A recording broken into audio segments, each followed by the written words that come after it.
Kita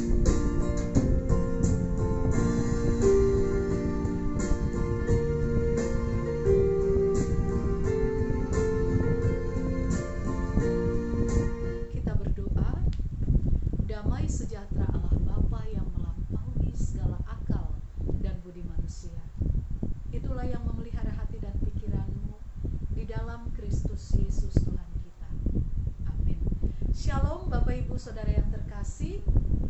Firman Tuhan menjadi renungan khotbah untuk kita saat ini dari Markus pasal 9, dimulai dari ayat 2 sampai dengan ayat yang ke-9. Demikian firman Tuhan. Yesus dimuliakan di atas gunung.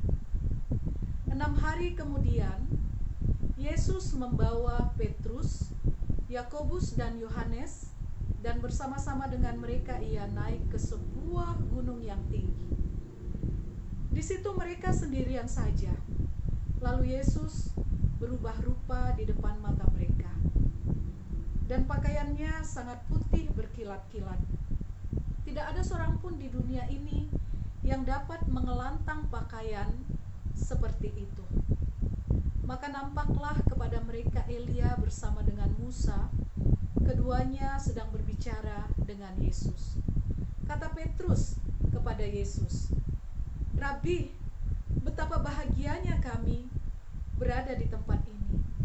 Baiklah kami dirikan 3 kemah, satu untuk engkau, satu untuk Musa, dan satu untuk Elia." Ia berkata demikian sebab tidak tahu apa yang harus dikatakannya, karena mereka sangat ketakutan. Maka datanglah awan menaungi mereka, dan dari dalam awan itu terdengar suara, "Inilah anak yang kukasihi, dengarkanlah dia." Dan sekonyong-konyong waktu mereka memandang sekeliling mereka, mereka tidak melihat seorang pun lagi bersama mereka kecuali Yesus seorang diri. Pada waktu mereka turun dari gunung itu, Yesus berpesan kepada mereka supaya mereka jangan menceritakan kepada seorang pun apa yang telah mereka lihat itu sebelum Anak Manusia bangkit dari antara orang mati. Sampai semikian jauh pembacaan nas firman Tuhan. Nama minggu saat ini Estomihi, yang artinya jadilah bagiku gunung batu tempat perlindungan. Dihubungkan dengan tema minggu, Yesus Anak Allah, dengarkanlah dia.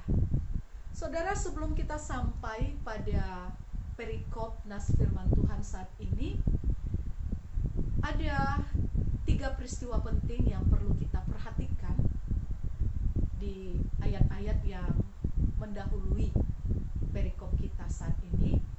Dalam pasal 8 ayat 27 sampai 30 dikatakan, setelah mereka sampai di Kaisarea Filipi, Yesus bertanya kepada para murid, "Kata orang, siapakah aku ini?" Murid-murid itu menjawab, "Ada yang mengatakan Yohanes Pembaptis, Elia, dan ada pula yang mengatakan seorang dari antara para nabi." Lalu Yesus berkata kepada murid-murid itu, "Tetapi apa katamu, siapakah aku ini?"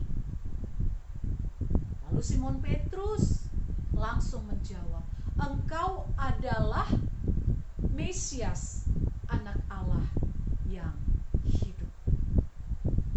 Lalu peristiwa kedua kita memperhatikan dalam pasal 8 ayat 31, Tuhan Yesus secara terbuka mengungkapkan penderitaannya, bahwa Yesus akan ke Yerusalem. Dia di sana akan ditangkap, disiksa, dan harus mati di kayu salib. Dan mendengar pernyataan Yesus ini, Petrus menarik dan menegur Yesus. Tetapi Yesus marah kepada Petrus dan mengatakan, "Enyalah iblis, sebab engkau bukan memikirkan apa yang dipikirkan Allah, melainkan apa yang dipikirkan manusia. Lalu peristiwa yang ketiga itu dalam Markus 8 ayat 34. Yesus juga mengatakan bahwa setiap orang yang mau mengikut aku, ia harus menyangkal dirinya, memikul salibnya, dan mengikut aku. Dari ketiga peristiwa ini, dari pernyataan Tuhan Yesus ini, apa sesungguhnya makna yang mau diungkapkan kepada para murid, termasuk kepada kita, para pengikut Tuhan Yesus? Ya, Yesus mau menegaskan untuk menjadi pengikutnya itu tidak mudah, tidak enak, dan tidak mulus-mulus saja. Orang yang mau mengikut Yesus, termasuk kita orang Kristen, harus bersedia, harus siap, hobas untuk menghadapi berbagai penderitaan, pergumulan, dan tantangan. Itulah sebagai konsekuensi dari iman dalam mengikut Yesus. Dan ketika kita kembali kepada perikop nas firman Tuhan, nats ini didahului dengan 6 hari kemudian Yesus membawa Petrus, Yakobus, dan Yohanes, dan bersama-sama dengan mereka ia naik ke sebuah gunung yang tinggi. Ya. Kenapa harus ke gunung yang tinggi? Ngapain? Untuk apa?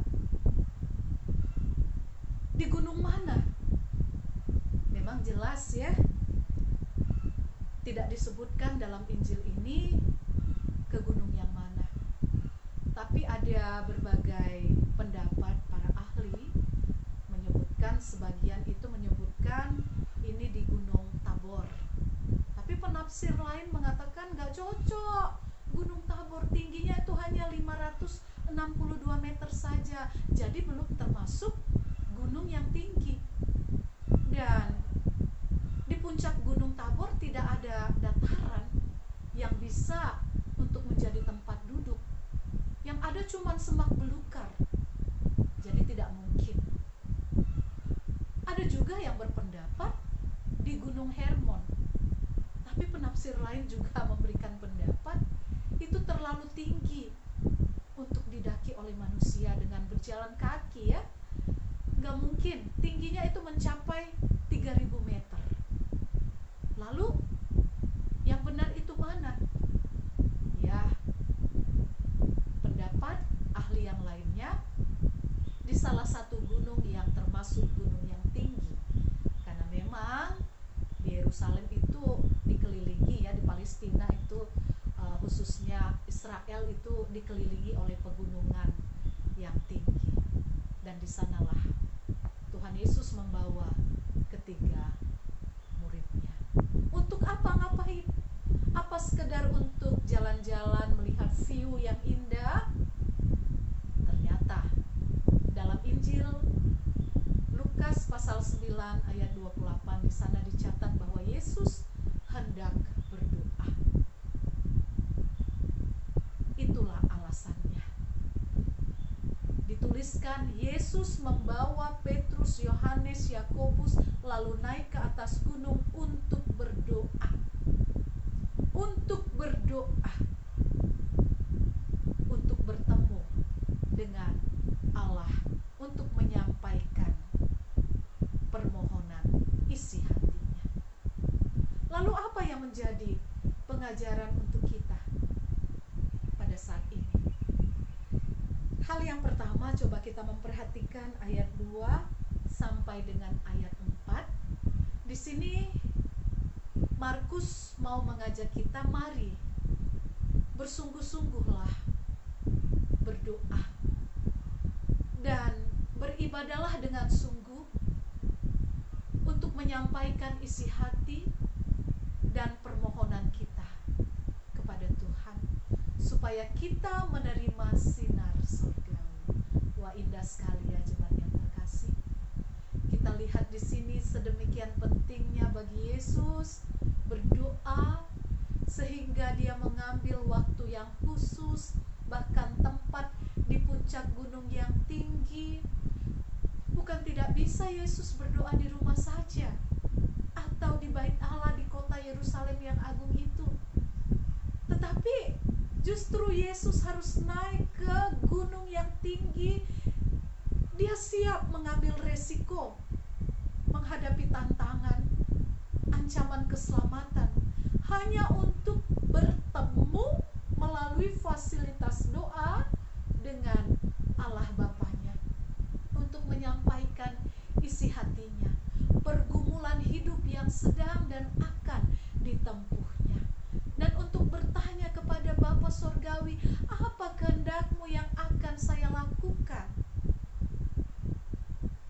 Pengalaman Yesus ini sangat-sangat memotivasi kita, mendorong kita agar kita juga sungguh-sungguh mau menggunakan waktu dan kesempatan untuk berdoa, untuk bertemu dengan Bapa Sorgawi secara pribadi, supaya kita sendirian saja dengan Tuhan.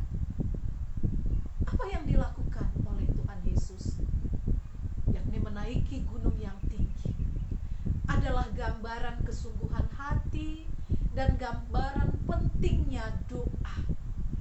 Ketika kita hendak bertemu dengan Tuhan, ada banyak tantangan, hambatan, ancaman, banyak hal yang bisa menghalang-halangi, merintangi, dan mengganjal kita untuk bertemu dengan Tuhan lewat doa. Semuanya itu harus kita lawan. Di saat-saat seperti itu kita harus punya usaha yang maksimal, dan kita harus mau mengeluarkan tenaga keringat untuk menaiki gunung-gunung kehidupan dalam tanda kutip. Ya, akan ada hambatan, ada tantangan. Itulah gunung-gunung kehidupan yang sedang kita hadapi untuk bertemu dengan Tuhan. Dan firman Tuhan saat ini menyadarkan kita bahwa pertemuan dengan Tuhan itu tidak cukup hanya dengan rajin beribadah Minggu, rajin mengikuti kebaktian sektor pertangyangan dan sebagainya. Meskipun semua itu menjadi sarana yang baik bagi kita bisa bertemu dengan Tuhan, tapi mari kita tunjukkan keseriusan doa kita, hubungan kita, relasi kita, persekutuan yang pribadi antara kita dengan Tuhan, terutama di saat kita menghadapi pengalaman-pengalaman yang pahit, suasana sedih, getir, khawatir saat kita sedang didera oleh penderitaan dan terancam oleh berbagai-bagai kemelut hidup. Ya, Markus mengajak kita, keseriusan dan kesungguhan hati kita untuk berdoa dan beribadah itu harus lahir dari hati, dari dalam batin kita. Jangan dikarenakan oleh karena keterpaksaan atau dipaksa oleh keadaan kita, maka kita berdoa. Inilah penyakit yang memang banyak dialami orang saat ini. Banyak orang yang melakukan ibadah, doa, ikut dalam persekutuan itu karena terpaksa mereka lakukan. Artinya tidak muncul dari kerinduan hati yang terdalam. Ya terpaksalah, kalau tidak nanti pendeta, nanti penatua lingkungan, penatua sektor, PHJ mengunjungi dan ditanya ini itu, malas lah. Itu makanya ketika mau beribadah, kalau tiba-tiba saja datang hujan atau cuaca mendung, sudah menjadi alasan untuk tidak pergi beribadah. Tidak mau datang ke pertangyangan, tidak ikut latihan paduan suara. Sudah lebih suka kita tidur-tiduran, makan minuman yang hangat, atau mengerjakan kegiatan-kegiatan lainnya. Hanya sedikit flu saja, pusing, pening, kurang enak badan, sudah menjadi alasan yang kuat untuk kita bisa membenarkan diri tidak datang ke gereja, tidak pergi mengikuti kegiatan-kegiatan yang yang sudah terjadwal. Jika demikian, di mana kesungguhan hati kita? Di mana keseriusan kita dalam beribadah? Apalagi untuk bertemu dengan Tuhan. Lalu bagaimana lagi? Andai kata terjadi hal-hal yang lebih berat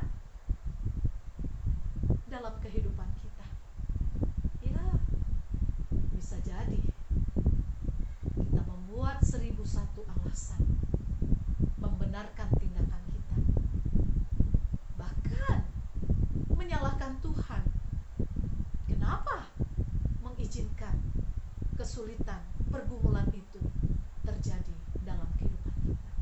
Menyalahkan Tuhan atas penderitaan yang kita alami.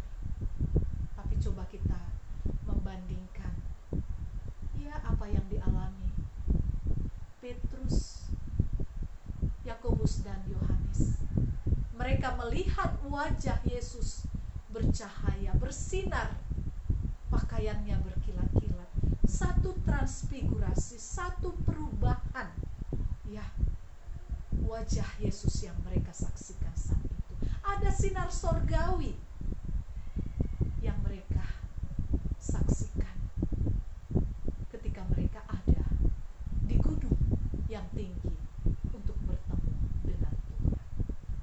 Nah, ini juga, kalau hal ini kita aplikasikan di dalam kehidupan kita, sesungguhnya orang yang sungguh-sungguh berdoa bertemu dengan Tuhan akan melihat cahaya kasih Tuhan dalam kehidupannya.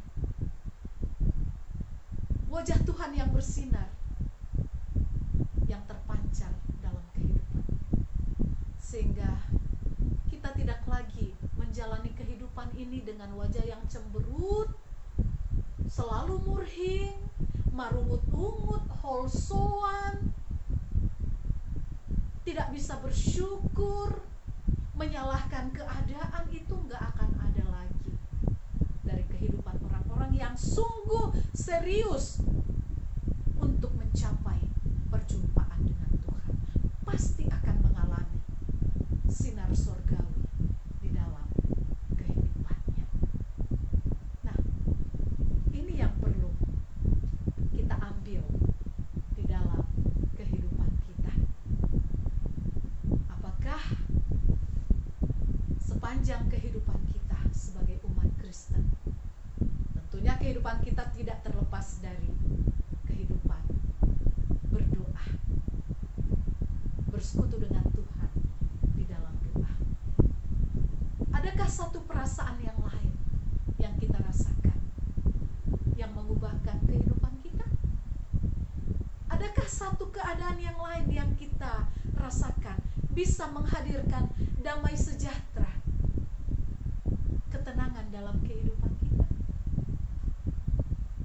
Jemaat yang dikasihi Tuhan,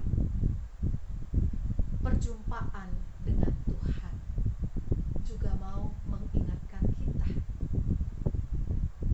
sama seperti Petrus yang diingatkan oleh suara Allah yang keluar dari awan saat itu.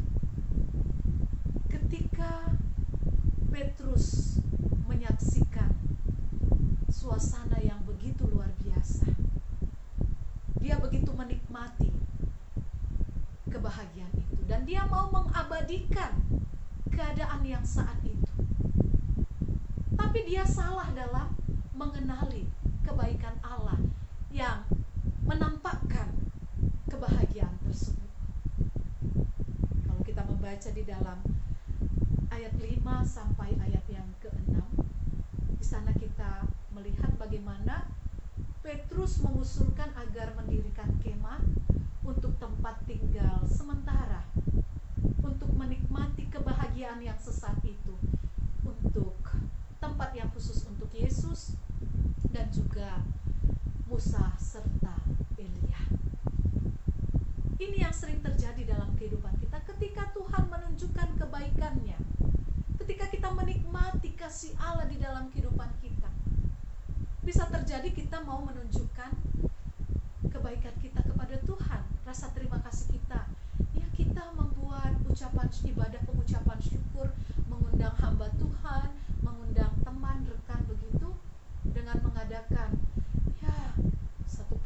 begitu? Ya, bisa jadi kita katakan itu untuk pengucapan syukur kepada Tuhan. Tapi di sisi lain kita mau menikmati itu, bahkan mencuri kemuliaan Tuhan, menunjukkan bahwa kita mampu melakukan ini, supaya kita yang mendapatkan pujian dari apa yang kita lakukan. Hati-hati. Dan ketika Petrus sampai pada tindakan yang sedemikian, suara Allah mengatakan, inilah anakku yang kukasihi, dengarkanlah dia. Apa makna perkataan itu? Makna yang pertama yang mau kita lihat adalah kenallah Yesus. Petrus perlu mendapatkan seruan itu karena memang dia mau diingatkan, 3 tahun sudah bersama dengan Yesus, kemana kemari, ya kesana kemari, menikmati semua hal, tapi belum sungguh-sungguh mengenal kemahakuasaan Yesus. Dia menyamakan, dia menyandingkan, membandingkan Yesus, Musa, dan Elia, mau membuat tempat yang serupa. Ini kan tidak adil. Yesus itu Allah, dia bukan manusia, tidak bisa disandingkan, tidak bisa dibandingkan. Dia maha kuasa. Maka Allah mengingatkan, nikmatilah kemahakuasaan yang tampak pada saat itu melalui transfigurasi, perubahan wajah Yesus yang bersinar dengan pakaian yang mengkilat-kilat, satu pemandangan yang luar biasa. Nikmatilah, tapi jangan bandingkan dia dengan manusia, dengan apapun. Inilah yang mau diingatkan juga kepada kita, supaya kita tidak salah dalam mengenal Yesus. Sebagai kita yang sudah menjadi pelayan, menjadi majelis, menjadi penatua, bahkan menjadi pendeta, menjadi anggota gereja dalam segala keaktifan kita. Jangan-jangan banyak dari antara kita yang masih seperti Petrus, sudah lama menjadi Kristen, aktif dalam pelayanan, giat dalam pelayanan, ikut ini dan itu, namun masih kabur, samar-samar, belum bisa secara jelas menyaksikan kemahakuasaan Tuhan di dalam dan lewat kehidupan kita. Dan dampaknya itu ada. Ketika kita mendapatkan apa yang kita lakukan, pelayanan kita sepertinya tidak dihargai, kita menjadi kecewa, hati kita menjadi ciut, dan kita berpotensi berpikiran negatif, dan kita menjadi orang yang cepat sekali menarik diri dari keaktifan kita, dari dunia pelayanan kita, karena kita merasa kita tidak mendapatkan pujian dari semua itu. Padahal mestinya kita bersyukur, tidak semua orang mempunyai kemampuan, dianugerahkan kemampuan berbuat seperti yang bisa kita lakukan. Karena dari semua tujuan, apa yang kita lakukan adalah untuk menyaksikan kemuliaan Tuhan. Jadi kita juga diingatkan supaya kita tidak gagal paham, kita tidak salah dalam mengenal Yesus, supaya kita mengetahui sebagai pengikut Yesus, sebagai pekerja pelayan Tuhan di gerejanya, bahwa kita harus meninggikan Tuhan lewat semua kenikmatan, kebahagiaan, berkat-berkat yang kita terima, kesempatan-kesempatan yang Tuhan izinkan untuk kita lakukan. Karena di sanalah kita melihat kemahakuasaan Tuhan, sinar surgawi yang melingkupi kehidupan kita. Lalu hal ketiga yang mau kita lihat dari nas firman Tuhan ini adalah ayat 7 sampai ayat yang ke-9, Markus mau mengajak kita, mengingatkan kita, inilah anak yang kukasihi, dengarkanlah dia. Inilah anak yang kukasihi, dengarkanlah dia. Kata mendengar di sini berarti memberi perhatian, atensi, dan konsentrasi kita, fokus kita hanya kepada suara Tuhan. Mendengarkan di sini berarti mereposisi sikap kita, pendengaran kita, perilaku kita terhadap Yesus. Maka mari kita periksa diri kita sekarang. Apa kita lebih suka selama ini mendengarkan suara Tuhan? Jangan-jangan kita hanya lebih memberikan perhatian kepada keinginan-keinginan kedagingan kita, hanya kepada suara-suara dunia. Ya. Saat ini kita hidup di masa zaman yang semakin canggih. Media sosial mendukung untuk kita mudah mendengarkan berita ini dan itu. Dalam dunia kita saat ini, apakah kita lebih suka mengarahkan telinga kita, perhatian kita, pendengaran kita mendengarkan berita-berita hoax daripada mendengarkan kabar baik, good news, kabar sukacita firman Tuhan? Apakah kita lebih mau setia, bahkan ikut-ikutan terpengaruh karena lebih suka mendengarkan berita-berita fitnahan, provokasi, dan hal-hal yang buruk tentang tokoh atau seseorang yang kita kenal?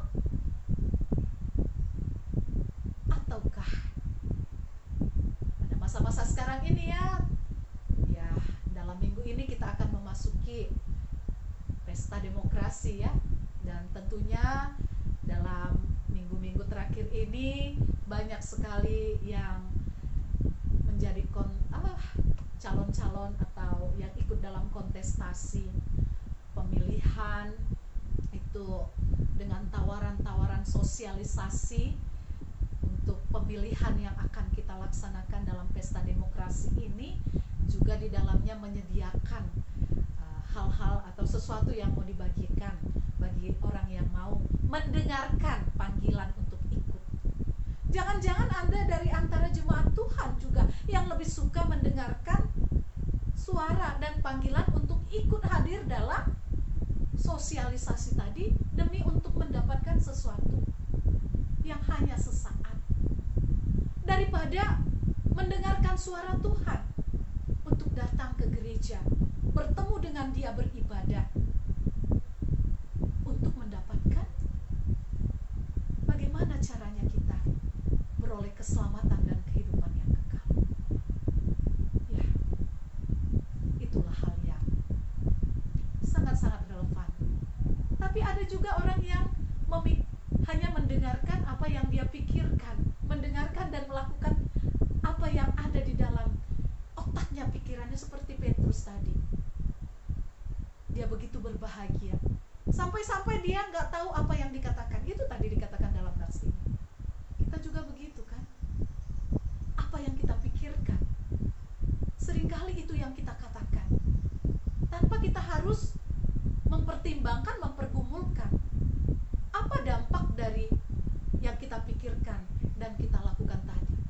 Apakah itu berkenan kepada Tuhan? Apakah hanya untuk kesenangan sesaat seperti yang dilakukan oleh Petrus sampai suara Allah mengingatkan dia? Dan ada lagi di sisi lain, ada juga orang yang lebih mendengarkan perasaannya, ya, mengikutkan perasaannya. Misalnya, ada orang yang mestinya sudah mendapatkan sanksi, ya, hukuman dari perilakunya, tapi dengan gampang mengatakan, ya mengatusilah, mengertilah.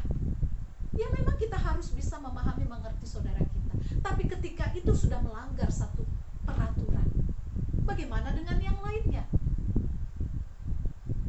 Apakah itu merupakan satu tindakan yang baik? Hanya untuk mengertilah sehingga mengabaikan ketentuan peraturan yang ada. Ini termasuk dalam kehidupan bergereja. Gereja punya peraturan, gereja punya kewajiban dan tanggung jawab. Tapi ada yang mengatakan, mengertilah bagaimana perasaan kita. Ya, perasaan perlu, tapi rasional, logika juga harus kita pakai supaya terjadi keseimbangan dalam segala hal. Dan inilah makna daripada suara Allah. Dengarkanlah Dia. Allah memanggil kita untuk mendengarkan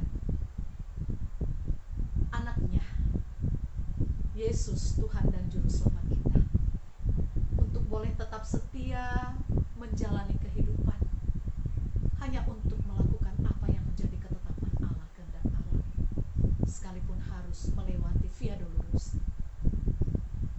Itulah yang harus kita dengarkan, firman-Nya. Itulah yang harus kita teladani, mengikuti jejak kakinya.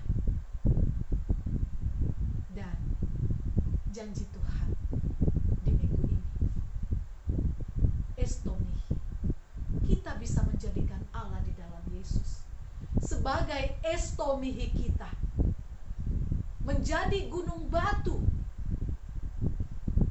tempat perlindungan kita, benteng keselamatan kita. Yang penting ada kesungguhan, ada keseriusan, terus datang kepada Tuhan, terus bermohon kepada Tuhan, memberikan waktu yang khusus kepada Tuhan, tidak gentar, tidak ragu, sekalipun harus melewati rintangan dan tantangan yang ada. Sekali kita menjadikan Allah di dalam Yesus sebagai estomihi kita, maka teruslah mendaki, menaiki gunung yang tinggi, sampai kita bertemu dengan Allah dan menikmati kebahagiaan, menikmati kenikmatan di dalam sinar wajah Tuhan yang memberkati perjalanan kehidupan kita sampai Maranatha. Amin. Kita berdoa. Terima kasih Tuhan buat firman-Mu yang kami dengarkan di minggu estomihi. Jadilah bagiku gunung batu, tempat perlindungan. Jadilah Engkau ya Tuhan satu-satunya benteng keselamatan hidup kami. Di dalam kami mendaki gunung yang tinggi untuk sampai pada kemuliaan Tuhan. Sekalipun ada banyak kerintangan, tantangan yang bisa hadir, baik dari diri kami, dari orang-orang terdekat kami, dan orang-orang yang tidak menghendaki kami. Tapi kami yakin dan percaya ketika Engkau sungguh sudah kami jadikan sebagai benteng kehidupan kami, gunung batu tempat perlindungan kami, maka tidak akan ada yang bisa menjatuhkan kami, karena kuasa kasih yang akan tetap menopang kami untuk tetap tegak, teguh berdiri menghadapi setiap hal yang Tuhan izinkan harus kami hadapi dengan iman, pengharapan yang hidup hanya di dalam Tuhan. Terpujilah Engkau selamanya Bapa, di dalam Kristus Yesus, Tuhan dan Juru Selamat kami yang hidup. Kami sudah berdoa